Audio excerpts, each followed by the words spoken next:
এই যে ড্রেসগুলো দেখতেছেন এগুলা এত কিউট। এই কাপড়গুলা শীতে, তো আমি অনেক অপেক্ষায় আছি কবে শীত আসবে। আর এইগুলো আমার মেয়ের, মানে বাচ্চাদের কাপড় এমনিতেই সুন্দর, আর মেয়েদের কাপড় তো আরো বেশি সুন্দর। টুপিটাও অনেক সুন্দর, মানে অনেক কিউট। আর এইগুলা সবগুলোই ছিল গিফট। আর দিয়ে তার বড় নানুর কাছ থেকে এগুলা পাইছিল গিফট। সাইজে বড় থাকার কারণে আমি গোছাই রাইখা দিছিলাম, ভাবছিলাম এবছর পরাবো, আর অপেক্ষায় আছি কবে শীত আসবে আর পরাবো। হাতের এই মোজাগুলো এত সফট আর এত কিউট, বারবার ধরতে মন চায় এগুলো। যাই হোক, আমার আলমারিটার অবস্থা খুব খারাপ আছিল, অনেক ড্রেস আছিল যেগুলা পরার মতো না, কিন্তু দেখতে গেলে মনে হয় যে আলমারি ভর্তি কাপড়। তার জন্য আজকে পুরো আলমারির কাপড় খুলে প্রয়োজনীয় এবং খুব দরকারি কিছু কাপড় রেখে দিলাম। উপরের কাপড়গুলো একদমই ফ্রেশ, আদিলের জ্যাকেট আর কিছু ট্রাউজার, আর এখানে আমার নরমাল কিছু থ্রি পিস আছে, আর এখানে আদির কিছু শীতের কাপড় আছে। তারপর আমি আমার কিছু হিজাব আর কিছু থ্রি পিস রেখে দিলাম, জানি না এগুলো আমার পরা হবে কিনা, দিন দিন যে মোটু হইতেছি। তারপর আদিলের বাবার ইস্ত্রি করা কিছু কাপড় রাখলাম, আর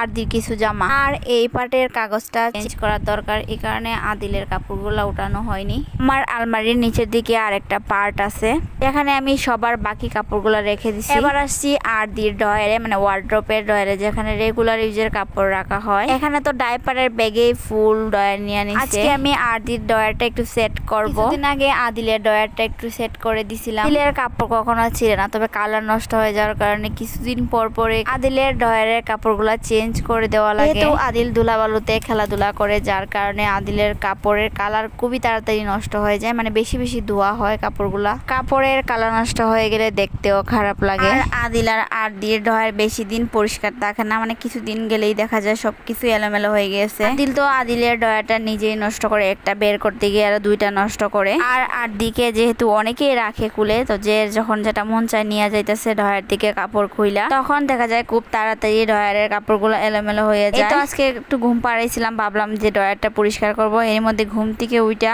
মানে সবকিছুতেই ধরতেছে, এলোমেলো করতেছে। ডয়ার খুলে প্যান্ট নিতে হয়, যার কারণে একটা বালতিতে আমি তো প্যান্ট গুলো রাইখে দেয়, যেহেতু প্যান্ট গুলো একটু পরপরই নিতে হয়। কিন্তু কিছুদিন রাখার পর মনে হইতেছে কাপড়ে একটা গন্ধ লাগে বা ধুলাবালু জমে, যার কারণে আবারও প্যান্ট গুলো ডয়ারে রাইখা দিলাম। পাশে জামা গুলো রাইখা দিলাম, একদিকে রাইখা দিলাম নর্মাল গুলা, আর একদিকে একটু ভারী যেগুলা ওইগুলা।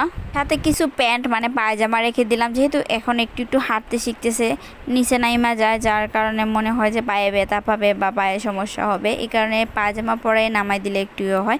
এখনো নামাইছি না, ভাবতেছি নামাইবো। কিছু চিপস বা কেক, এগুলা স্টকের যে খাবারগুলা ওর ডয়ারে রেখে দিলাম, ওর ডয়ারে রেখে দিলাম, কারণ মাঝে মধ্যে দেখা যায় ও এই প্যাকেটগুলো নিয়ে খেলা করে। এই যে অলরেডি এক প্যাকেট নিয়ে খেলাধুলা করতেছে, আর আমি এদিকে কাপড় গুছাইতেছিলাম, আবার ভিডিও করতেছিলাম। অনেক সময় ভিডিও করতে গেলেও দেখা যায় কাজের অনেক মানে সময় লাগে, এই কারণে দেখা যায় হাতে যখন সময় কম থাকে ভিডিও করা হয় না। মনে হইতেছে ছোট ছোট কয়েকটা জুড়ি কিনা দরকার, আর দিয়ে কাপড়গুলা মানে পাট পাট করে রাখলে হয়তো ভালো হতো। এই বালতিটা আমি এখন রেখে দিব, হয়তো কোনো কাজে লাগতে পারে। এগুলো অনেক বালতি আছে যেগুলো পানি নেওয়ার আর কি, বালতিগুলোতে দেখা যায় পানি পড়ে যায়, যার কারণে ব্যবহার করা হয় না। তো আমি একটা নিছিলাম।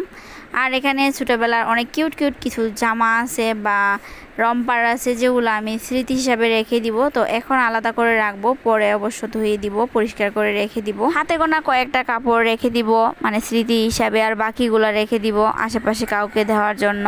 হোক, আজকে অনেক কাজ করছি, এখন একটু বৃষ্টিতে ভিজতে মন চাইতেছিল, তাই একটু বৃষ্টিতে ভিজতেছিলাম, আর তেমন বৃষ্টিও না। তো সবাই ভালো থাকেন, আল্লাহ হাফেজ।